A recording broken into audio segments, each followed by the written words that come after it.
June 6ರಂದು ಯಯ್ಯಾಡಿಯಲ್ಲಿ ನಡೆದ ಚೂರಿ ಇರಿತದ ಘಟನೆಯಲ್ಲಿ ತೀವ್ರವಾಗಿ ಗಾಯಗೊಂಡಿದ್ದ ಯುವಕ ಕೌಶಿಕ್ ಚಿಕಿತ್ಸೆ ಫಲಕಾರಿಯಾಗದೆ ಶುಕ್ರವಾರ ಮೃತಪಟ್ಟರೆಂದು ತಿಳಿದುಬಂದಿದೆ.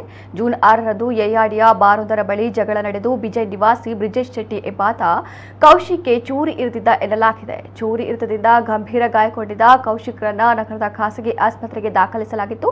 ಆದರೆ ಚಿಕಿತ್ಸೆ ಫಲಕಾರಿಯಾಗದೆ ಕೌಶಿಕ್ ಇಂದು ಆಸ್ಪತ್ರೆಯಲ್ಲಿ ಮೃತಪಟ್ಟರೆಂದು ತಿಳಿದುಬಂದಿದೆ. ಈ ದಾಳಿ ಇಬ್ಬರ ನಡುವಿನ ಹಳೆ ವೈಷಮ್ಯದ ಕಾರಣದಿಂದ ನಡೆದಿತ್ತು ಎನ್ನಲಾಗಿದೆ. ಈ ಸಂಬಂಧ ಪೊಲೀಸರು ಪ್ರಕರಣ ದಾಖಲಿಸಿಕೊಂಡು ತನಿಖೆ ಆರಂಭಿಸಿದ್ದಾರೆ.